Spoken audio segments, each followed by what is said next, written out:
Dr. Jaishankar, I want to start by asking you about how the Russia-Ukraine conflict seems to be posing the biggest challenge to India's presidency as the G20.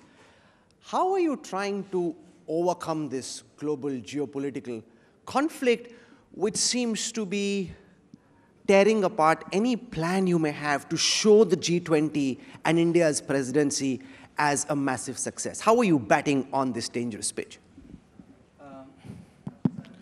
First of all, Rahul, let me say it's a great pleasure to be back. At Indo, first you got to manage the curator, okay, to make sure that you don't have that much turn in the pitch that early. I think we did a decent job in two meetings so far, the finance ministers meeting and the foreign ministers meeting. How do we manage? To me, it's not just a question of managing the big geopolitical divide right now. It's a question of getting the G20 to go back to its original mandate.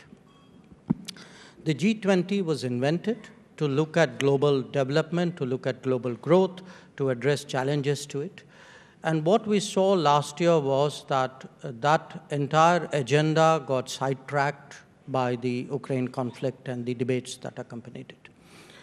It was a particular concern for us because the consequences of the Ukraine conflict have actually aggravated what is already a very distressed global situation.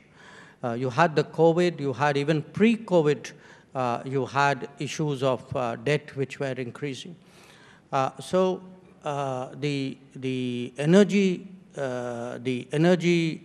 spike, the food shortages, the fertilizer problems, these are actually big concerns of much of the world. But when you looked at the G20 for the last year, these concerns were peripheral. You could say understandably, the focus was entirely on the Ukraine conflict. So our first effort is really to get the G20 refocused on what it should be, its mandate. I think we succeeded in large measure in both the meetings which have issued documents so far. We were able to get a very, very substantial agreement. For example, in the foreign ministers one, there were 24 paragraphs, and many of these global concerns, health, debt, finance, even terrorism, counter-narcotics, all these we had agreement on. What we did not have agreement was on the issue of whether the Bali consensus, which was forged last November, in which we had a role as well, whether the Bali consensus could be rolled over for this year. And here, the Russians and the Chinese took a view that they would not agree to that.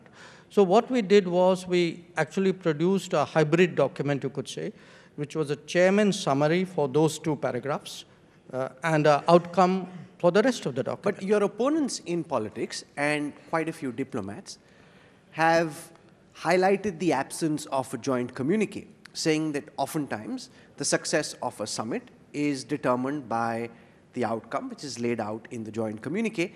Given that you didn't have one in the finance ministers meeting and then in the foreign affairs meeting, your opponents will have their swords out saying Jaishankar has failed, India has failed, that nothing really came out of this G20 presidency except a chairman summary. How do you view this? Chairman summary and an outcome document. That's what it's called. How do you view this concern around because the same challenge could potentially persist to September, which is when G20 heads of state come to India for the Leaders Summit? Look, opponents will have the swords out no matter what, especially in our current state of politics. But if you look at it in a more informed basis, which opponents rarely do look at the Indonesian presidency. They actually went through a series of chairman summary till the very end, where finally with our collective efforts, we were able to get a Bali declaration. So if you're asking me how am I doing with respect to that, I've actually got a chairman summary and an outcome document. I've got out of a document of 24 paragraphs, I've got agreement on 22.